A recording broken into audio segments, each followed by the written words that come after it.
Assalamualaikum warahmatullahi wabarakatuh. Innal hamdalillah nahmaduhu wa nasta'inuhu wa nastaghfiruh wa na'udzu billahi min shururi anfusina wa sayyiati a'malina. Man yahdihillahu fala mudilla lahu wa man yudlil fala hadiya lahu. Asyhadu an la ilaha illallah wahdahu la syarika lahu wa asyhadu anna Muhammadan 'abduhu wa rasuluh.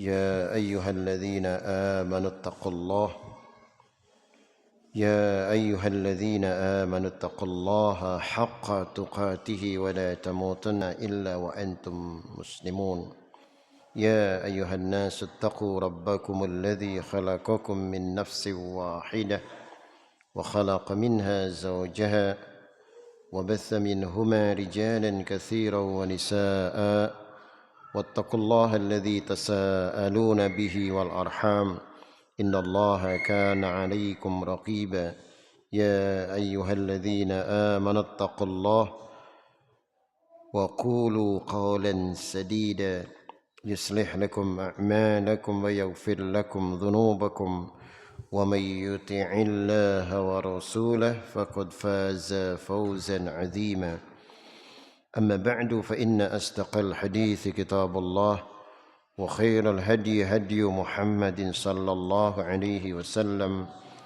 وشر الأمور محدثاتها وكل محدثة بدعة وكل بدعة ضلالة وكل ضلالة في النار اللهم صل على محمد وعلى آل محمد كما صليت على إبراهيم وعلى آل إبراهيم إنك حميد مجيد اللهم بارك على محمد وعلى آل محمد كما باركت على إبراهيم وعلى آل إبراهيم إنك حميد مجيد إخوة الدين أعزكم أيها الحاضرون.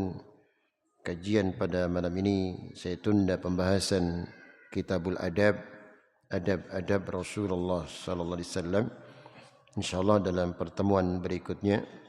Maka pada malam ini saya sampaikan kajian dengan judul Tarbiyah Ramadan. Tarbiyah Ramadan, pendidikan dalam bulan suci Ramadan. Ayyuhal hadirun, 1 bulan penuh kita sudah dididik oleh Ramadan, ditarbiyah oleh Ramadan. Salah satu pendidikan dalam bulan suci Ramadan di antaranya adalah as-sidq, pendidikan yang berkaitan dengan kejujuran. Hadirin rahimakumullah, puasa Ramadan tidak ada yang mengetahui terkecuali hanya dirinya dengan Allah Subhanahu wa taala. Kecuali dirinya dengan Allah Subhanahu wa taala. Hatta orang yang paling dekat saja tidak tahu. Apakah suami tahu istrinya berpuasa? Wallahu a'lam. Juga sebaliknya, apakah istri tahu suaminya berpuasa? Juga wallahu a'lam. Karena puasa antara dirinya dengan Allah. Ia mungkin ning lemes-lemes maweru, puasa lemes. Cuma puasa beli puasane wallahu a'lam. Iya kan?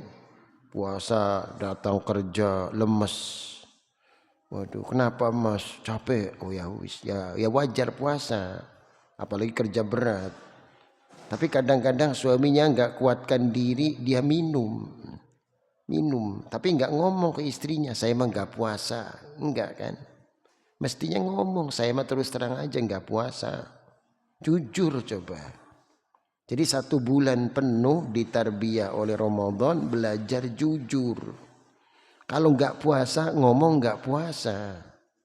Ini mah kadang sering terjadi. Ramadan berjalan, makan minum juga dengan sengaja. Ngomong ke keluarganya, ngomongnya puasa. Contoh yang mudah saja. Suami berangkat mencari nafkah. Dengan kecapeannya nggak kuatkan diri, masuk warung. Ngopi di warung. Yang nggak kuat sih, udah ngopi, pesen nasi, makan nasi. Kemudian pulang. Tadi bersama temennya di warung. Begitu pulang, Sampai rumah kata istrinya, kenapa mas? Aduh capek puasa hari ini. Kopi udah masuk, nasi udah masuk, masih lemes baik. Hadirin, coba belajar jujur, terus terang aja, Bu, tadi saya di warung, saya minum kopi, nggak kuat puasanya, panas hari ini. Nikmat kan? Kalau jujur mah nikmat. Loh ini pura-pura puasa. Begitu masuk kamar tidur. Lagi tidur, temennya tadi yang baru ngopi di warung nyusul. Ketuk pintu rumah, yang bukain istrinya. Ada apa mas? Bu, bapak ada enggak? Ada apa sih? Ini kembalian tadi dari warung. Tadi saya dengan bapak habis ngopi di warung. La ilaha illallah. Masya Allah. Jadi kebohongan kayak apapun dibuka sama Allah. Sok aja belajar bohong di mana aja, pasti ada orang ngasih tahu. Makanya kebohongan itu tidak akan bisa menenangkan hati. Kejujuran itu mutmainnul qulub, akan menjadi hati tenang. Ketika orang jujur tenang, ya los kita mah jujur, tenang hatinya. Tapi kebohongan diumpet-umpetin kayak apapun, ngumpet kemanapun, pasti dia ketakutan. Nah ini. Begitupun juga sama, seorang istri di rumah karena tidak puasa dia bohong sama suaminya. Mestinya ngomong terus terang aja, mas, hari ini nih saya emang gak puasa, gak kuat sih mas. Ya, saya tadi minum susu. Nah, ini enggak. Sudah minum susu, udah makan kue, suaminya datang ngomongnya puasa. Akhirnya apa? Anak kecilnya ngomong, mama susunya kok nggak dihabisin, masih ada setengah gelas. Tadi mama kan minum susu. Tuh, naudzubillah. Jadi kebohongan kayak apapun ada yang bongkar, naudzubillah. Jangankan perkara di rumah kita, perkara kecil, atau urusan kenegaraan, kebohongan dibongkar orang nanti. Jadi belajar jujur coba. 1 bulan penuh Ramadan ini dididik supaya jujur. Ada beberapa kisah di bawah nanti tentang kejujuran yang sangat indah sekali. Ada seorang wanita memberanikan diri kepada Rasulullah sallallahu alaihi wasallam menyebutkan tentang kebaikan-kebaikan kaum wanita. Dia menyampaikan, ya Rasulullah, ma lana la nadhkuru fil Quran. Kenapa kami kaum wanita tidak dicantumkan dalam Quran? Kenapa kami kaum wanita tidak disebutkan dalam Quran? Banyak kebaikan-kebaikan kami kaum wanita. Tapi kaum pria banyak sekali disebutkan dalam Quran. Ketika itu memang ayat-ayat yang berkisar tentang kaum pria banyak sekali sudah disebutkan. Sementara buat kaum wanita belum banyak disebutkan. Wanita ini memberanikan diri menghadap Nabi dan menanyakan kepada Nabi tentang kebaikan-kebaikan kaum wanita. Karena wahyu belum turun, Rasulullah nggak bisa jawab. Rasulullah diam. Begitu diam, Rasulullah langsung pergi. Kata wanita itu, loh kenapa Rasulullah pergi? Apa saya salah menanyakan kepada Rasulullah? Akhirnya ditunggu saja sampai sekian hari. Begitu ditunggu sekian hari, Rasulullah SAW lagi ngumpulin semua sahabat. Dikumpulin semua sahabat. Ayyuhan nas, wahai manusia semua, perhatikan ucapanku. Kata wanita itu, loh itu Rasulullah ngumpulin sahabat. Jangan-jangan pertanyaan saya dijawab sekarang. Akhirnya wanita itu agak mendekat. Kemudian mendengarkan apa ucapan Nabi. Ayyuhan nas, wahai manusia semua. Allah Subhanahu wa taala menyampaikan dalam Quran. Ayat ini baru turun menjawab pertanyaan wanita itu. Innal muslimina wal muslimat wal mu'minina wal mu'minat wal qanitina wal qanitat was sadiqina was sadiqat wal khashi'ina wal khashi'at wal mutasaddiqina wal mutasaddiqat والصائمين والصائمات والحافظين فروجهم والحافظات والذاكرين الله كثيرا والذاكرات أعد الله لهم مغفرة وأجرا عظيما. Sesungguhnya laki-laki dan wanita muslim, laki-laki dan wanita yang beriman, laki-laki dan wanita yang taat melaksanakan ibadah kepada Allah, laki-laki dan wanita yang khusyuk melaksanakan ibadah untuk Allah, laki-laki dan wanita yang jujur, as-sadiqina was-sadiqat, laki-laki dan wanita yang menjaga kehormatannya, laki-laki dan wanita yang senantiasa membasahi bibirnya dengan zikrullah, Allah Subhanahu wa taala berikan pada mereka ampunan dan pahala yang sangat besar. Dari sini jelas sekali bagi kita tentang kejujuran. Siapapun yang jujur, baik laki atau perempuan, maka Allah Subhanahu wa taala berikan pahala besar. Berikan pahala dan ampunan atas dosa-dosa yang dilakukan. Jadi belajar jujur, nikmat jujur itu. Ramadan sudah meninggalkan kita. Suami ngomong ke istrinya, terus terang aja mah, saya mah bulan suci Ramadan gak puasa 10 hari. Loh, aku temen. Jujur enak. Begitupun juga sama. Istri ngomong, "B, kita beli puasa 20 dina, silwi aku pisan puasa." Jujur, nggak apa-apa. Jangan nggak puasa ngomongnya puasa. Tinggal selepas Ramadan ini diqodho puasa yang ditinggalkannya. Segera dibayar. Hutang kepada manusia wajib bayar, apalagi hutang kepada Allah. Puasa kaitannya dengan Allah karena perintah Allah. Ketika seseorang melakukan transaksi hutang piutang kepada manusia wajib bayar kan? Apalagi hutang kepada Allah. Fadainullah ahaqqu ayyuqda. Hutang kepada Allah lebih wajib untuk diselesaikan. Jangan ditunda-tunda. Walaupun ada riwayat dari sahabiah Aisyah dipersilakan sampai bulan Sya'ban. Tetap yang terbaik menyegerakan. Jangan menunda. Karena kematian tidak ada yang tahu. Apa kita masih ada umur sampai bulan Sya'ban? Enggak, wallahu a'lam. Apa kita yakin besok kita masih hidup? Wallahu a'lam. Kan berapa banyak mautul fuj'ah, maut mujhizan, kematian mendadak. Pernah enggak Pak di daerah Bapak ada orang meninggal dunia mendadak? Pernah. Belilah Ramaning. Enggak sakit lama. Lah perasaan tadi ngobrol dengan saya. Tuh. Tadi kan duduk di situ. Ya, itu namanya kematian mendadak. Rasulullah menyebut maut fuj'ah, kematian mendadak. Ya, orang kampung wallah menyebutnya apa, kenang apa? Angin duduk apa maning? Oh. Jantungan dokter. Jare wong desa apa? Oh, mengkonon ya. Wah, anu je kuno. Sambat ya. Muk sambatnya apa? Hadirin, ini mautul fuj'ah disebutkan dalam hadis.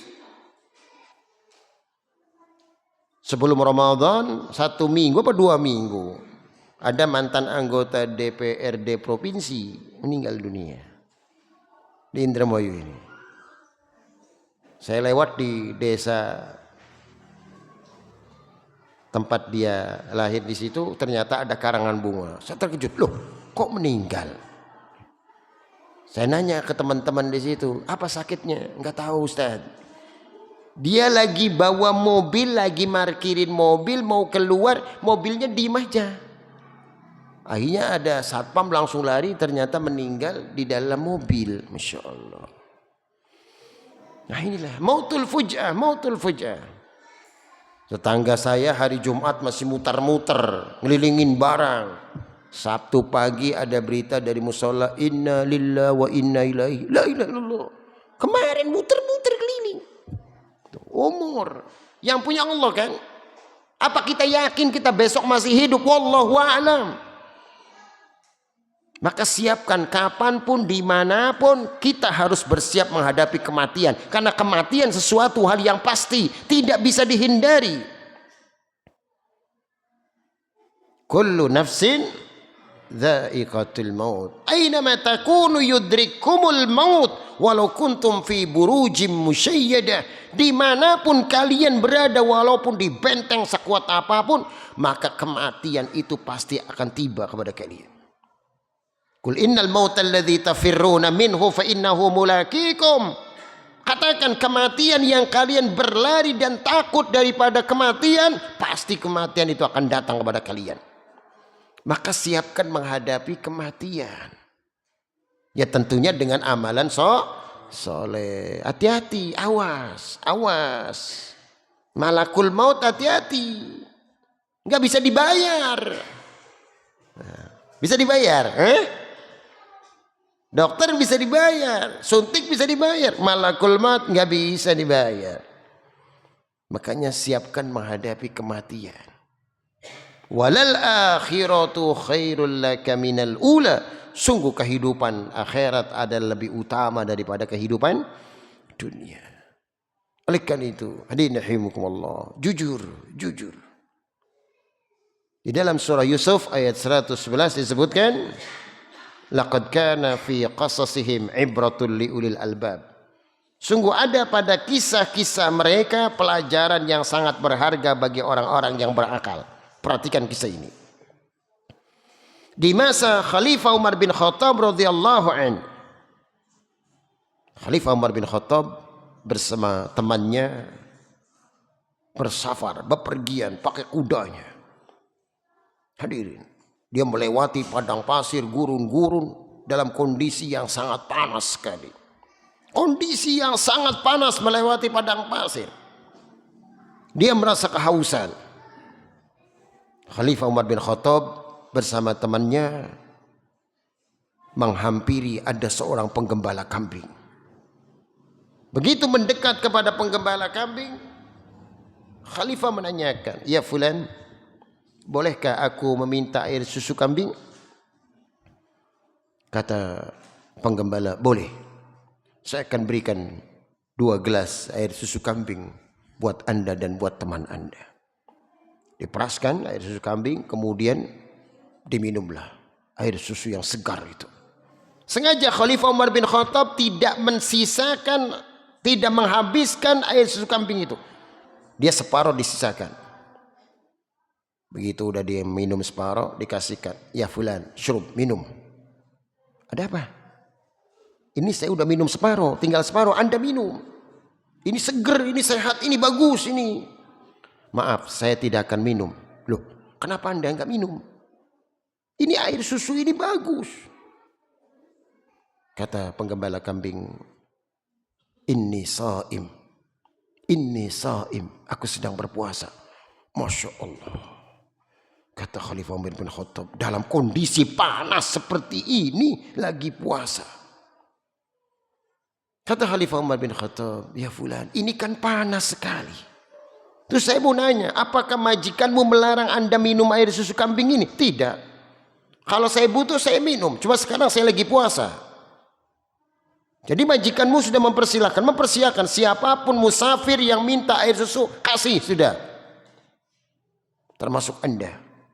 "Tapi maaf, karena sekarang saya sedang berpuasa." "Ya fulan, ini lagi panas." Apa jawab penggembala kambing? "Panas sekarang, nggak ada apa-apanya dengan panasnya di akhirat, wahai fulan." Terkejut Khalifah Umar bin Khattab. Penggembala kambing tidak tahu di depannya adalah khalifahnya. Di depannya ada rajanya. Masya Allah.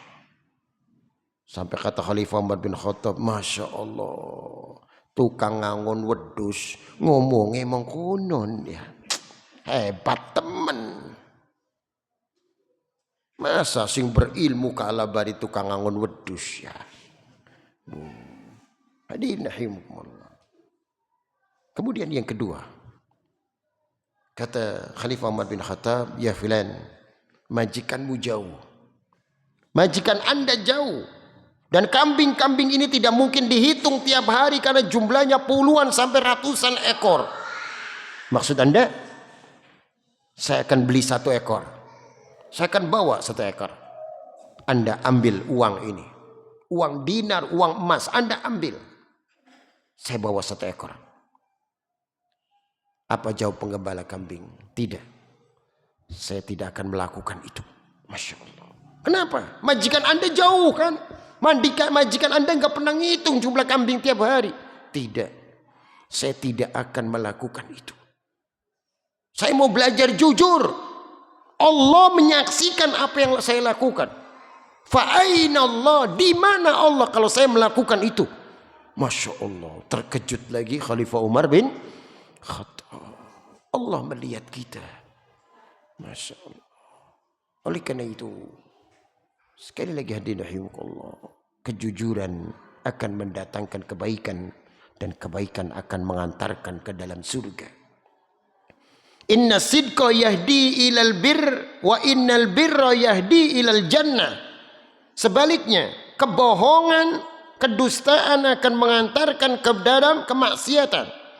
Wa innal kadhiba yahdi ilal fujur wa innal fujura yahdi ilan nar.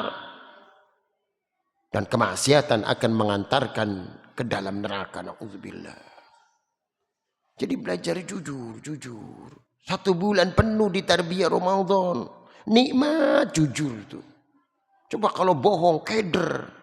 Mau gimana, mau bingung.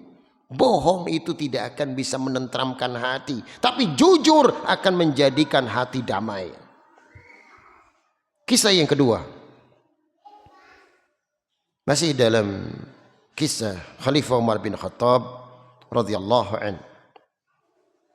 Masya Allah. Syukran jazakallah khairan. Kisah yang kedua disebutkan kebiasaan Khalifah Umar bin Khattab itu meronda tiap malam. Masya Allah. Makanya pantas Khalifah Rasulullah itu dijamin surga. Dan Rasulullah mengucapkan Abu Bakar fil jannah, Umar fil jannah, Utsman fil jannah, Ali bin Abi Thalib fil jannah. Karena figur kepemimpinan seperti ini hadirin rahimakumullah. Mereka bisa saja memberikan tugas kepada bawahannya, tidak mau kan? Apa Khalifah Umar bin Khattab itu sendirian? Banyak karyawannya, banyak pejabat-pejabatnya, para menteri dan gubernurnya. Tapi tidak, dia tidak melakukan itu. Dia sidak sendiri. Setiap malam dia meronda. Melihat keadaan rakyatnya, melihat keadaan umat yang dipimpinnya. Masya Allah. Ketika dia lagi memasuki lorong-lorong pedesaan, kampung-kampung, dikejutkan ada satu rumah lagi memperbincangkan nama dirinya.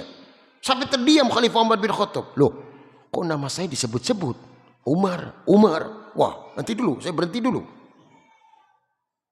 Ternyata seorang ibu sedang berbincang dengan anak gadisnya. Seorang ibu itu suaminya sudah meninggal dunia. Setiap hari dia mengedarkan air susu kambing untuk mencari nafkah. Sekian tahun lamanya ibu itu berdagang seperti itu. Dan tidak ada penghasilan yang lebih terkecuali hanya buat makan.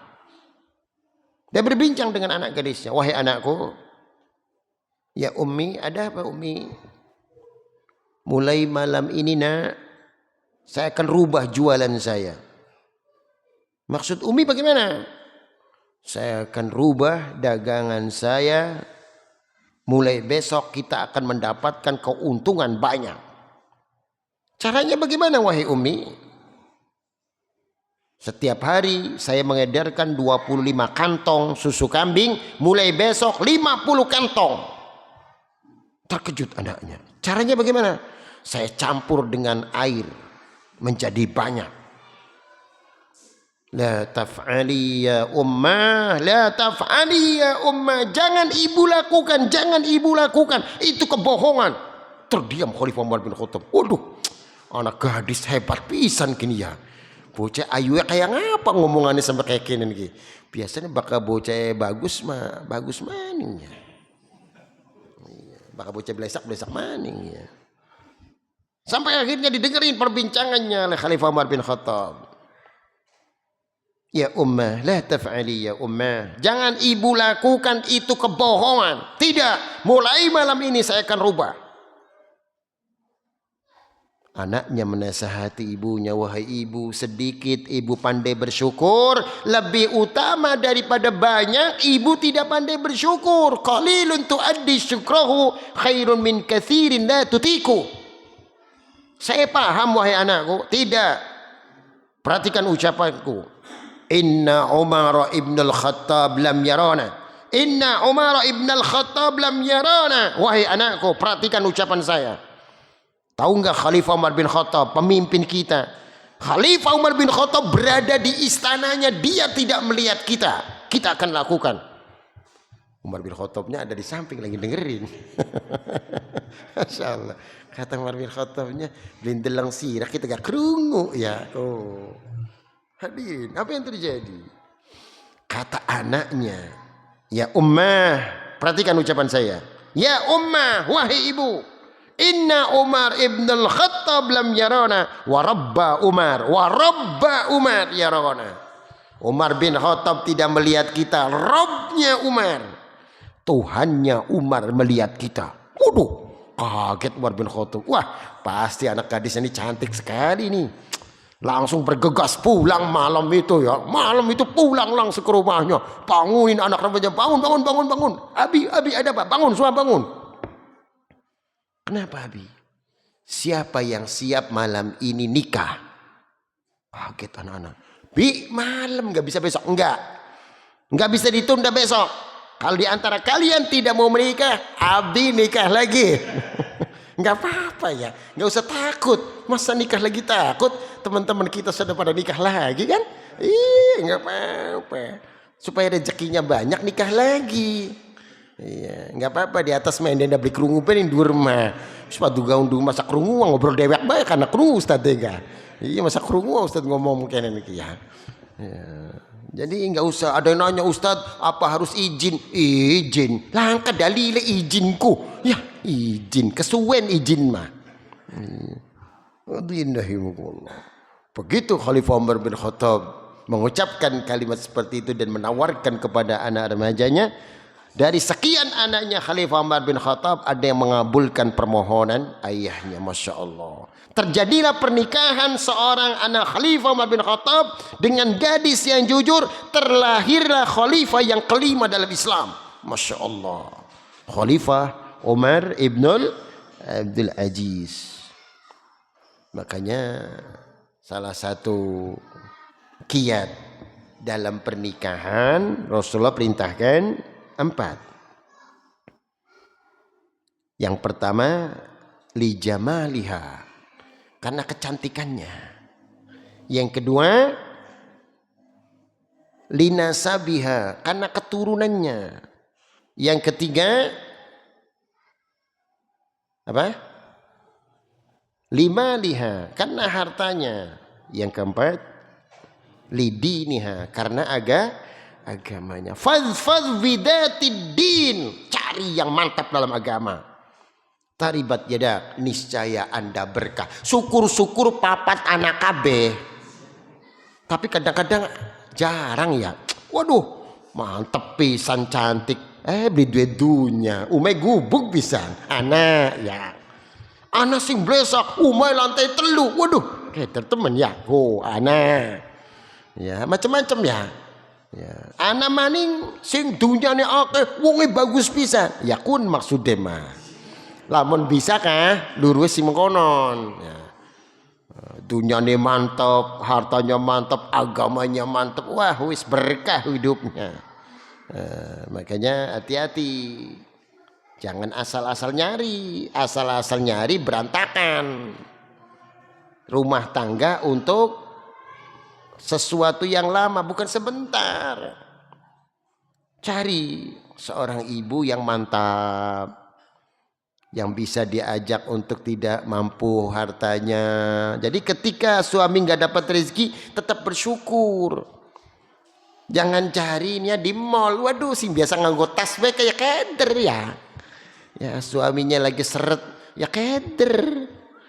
Jadi cari yang mantap dalam agama. Hadirin rahimakumullah. Dari kisah ini pelajaran-pelajaran yang sangat berharga. Disebutkan di dalam Al-Quran, dalam surah Al-Ankabut, Allah Subhanahu wa taala berfirman, ya ayyuhalladzina amanu taqullaha wa kunu ma'as sadiqin. Wahai orang yang beriman, bertakwalah kalian kepada Allah dan jadilah kalian orang-orang yang jujur. Jadilah kalian orang-orang yang jujur. Sekali lagi, kejujuran akan mendatangkan kedamaian hati, ketenangan hati. Sementara kebohongan tidak akan bisa menenangkan hati. Sedikit berkah daripada banyak tidak berkah. Syukur-syukur banyak berkah. Artinya dari sedikit demi sedikit lama-lama menjadi banyak. Dari kejujuran ini akan mendatangkan kenikmatan dalam hidup. Belajar jujur. Suami nggak puasa, jujur. Istri nggak puasa, jujur. Segera dikodok. Segera kodok. Jangan nanti-nanti. Istabiqul khairat. Bersegera. Wasari'u ila maghfirah. Jangan tunda amal. Badiru bil a'mal. Jangan nanti-nanti. Transaksi utang piutang diperintahkan dalam Quran. Ya ayyuhalladzina amanu idza tadayantum bidainin faktubuh. Wahai orang beriman, apabila kalian melakukan transaksi utang piutang, tulis transaksi itu. Ingat, jangan tidak ditulis. Punya utang kepada fulan, sekian, tulis. Kenapa? Karena umur tidak ada yang tahu kecuali Allah. Kalau kita banyak meninggalkan hutang, sementara meninggal dunia, na'udzubillah. Jenazah akan tidak dingin kulitnya. Bukankah Rasulullah SAW seringkali dihadapkan dengan jenazah? Pertanyaan Rasulullah SAW menyatakan, hal taraka alaihi dainan, apakah mayit itu meninggalkan hutang? Qala na'am, betul dari Rasulullah. Hal taraka alaihi syai'un, dia meninggalkan harta untuk bayar utangnya? La, tidak punya ya Rasulullah. Sallu ala sahibikum, solatilah sahabat kalian, saya tidak akan nyolati. Masya Allah, hati-hati hutang ini. Jangan dianggap sepele, apalagi hutang kepada Allah. Ini kadang-kadang hartanya banyak, utangnya banyak. La ilaha illallah. Dijual hartanya, kebunnya dijual untuk bayar utang, mobilnya didol. Punya mobil, punya motor, utangnya sabrek-abrek. Na'udzubillah, buat apa? Bikin semboyan hidup, rumah tanpa hutang, nikmat hidup itu. Ingat, dengan beban banyak hutang, pikiran terkena, penyakit-penyakit tubuh kena. Wis aja takon, maning-maning kolesterol, maning-maning asam urat, maning-maning puyeng bendase. Takon anak utangnya masih anak beli. Dulu ada seorang ikhwan, Ustadz puyeng baik, Ustadz Ndasko. Puyeng baik, di ruqyah sudah, diobati sudah. Sudah aku dua utang beli. Dua Ustadz, pira 600 juta. Astagfirullah. Utang hampir 1 miliar. La ilaha illallah. Coba dilunasi. Ente punya harta dijualin. Punya kebun dijual. Buat apa? Ada harta-harta berharga dipelihara terus. Dipegang terus, gak mau bayar utang. Saya mau nanya. Kira-kira nikmat pakai motor gak punya hutang, apa punya mobil banyak hutang? Oh, jawabannya sing beli-beli ke. Sing duwe mobil beda hutang ya ora takon. Enak kanggo motoran bae beli duwe hutang. Kin mobilan, aksi, gaya. Waduh, utangnya lebih akeh daripada harga mobile. Na'udzubillah. Jadi jangan berlebihan. Nggak punya mobil pakai motor, nggak punya motor sepede, nggak punya sepede naku. Ya terus beli bemaning ya. Zaman dulu orang-orang tua kita jalan kaki, sehat-sehat semua. Kihin mobilan, boyoknya lara maning. Bahkan melaku kaskin gaya, melakukan ada miring-miring. Bukan apa kun. Masih enom pada miring-miring. Tua wajar 70 munjuk. 40 luwih sirakus miring melakukan ki. Hadirin ya Allah ya. Ya rupanya kakek utang ya, mikir utang baik. Coba bikin semboyan hidup seperti itu. Sekali lagi, apalagi hutang yang berkaitan dengan Allah. Perbanyak doa. Allahumma inna na'udzubika minal hammi wal hazan wa na'udzu bika minal ajzi wal kasal wa na'udzu bika minal jubni wal bukhl wa na'udzu bika min ghalabatid dain wa qahrir rijal. Kami berlindung kepadamu ya Allah dari terlilit hutang.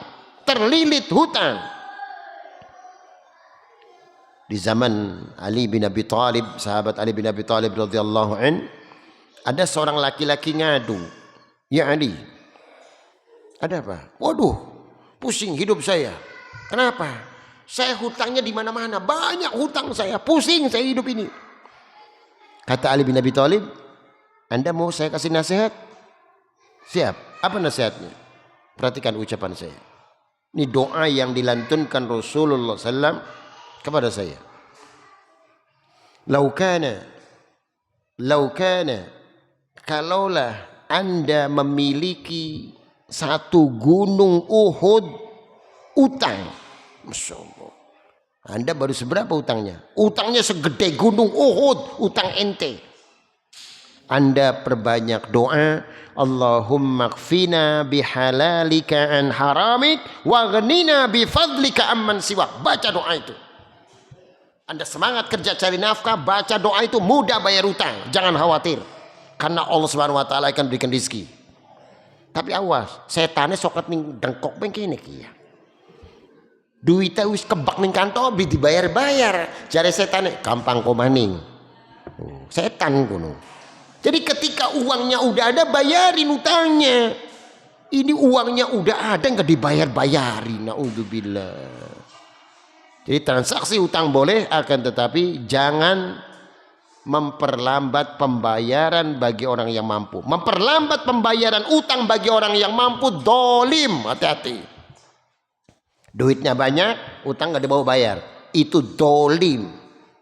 Kemampuan ada, nggak mau bayar utang, dolim. Matlul ghani zulmun, memperlambat pembayaran hutang bagi orang yang mampu untuk bayar, dia tidak mau bayar-bayar, dolim. Naudzubillah. Jangan khawatir, kalau kita mau mantap dalam hidup, tetap jangan ada hutang. Insya Allah jalan-jalan rezeki dari mana-mana. Jalan-jalan rezeki dari mana-mana. Kesulitan hidup akan mudah kita lalui. Bersemangat dalam hidup. Mujahadah, kesungguhan. Fa inna ma'al usri yusra. Semua kesulitan ada kemudahan. Enggak mungkin orang hidup sulit terus. Perasaan urip blendak baik. Kapan enake blendak baikku? La ilaha illallah. Bersemangat dalam hidup. Mujahadah, kesungguhan. Allah Subhanahu wa taala akan melihat kerja kalian, bersemangat. Janji Allah itu benar. Pasti jalan-jalan keluar akan mudah kita lalu. Demikian, mudah-mudahan bermanfaat kajian yang berkaitan dengan tarbiyah Ramadan. Dengan demikian akan menjadi lebih baik setelah Ramadan. Sebelum saya akhiri, dipersilakan barangkali mau ditanyakan seputar tema pada malam ini. Sebelum saya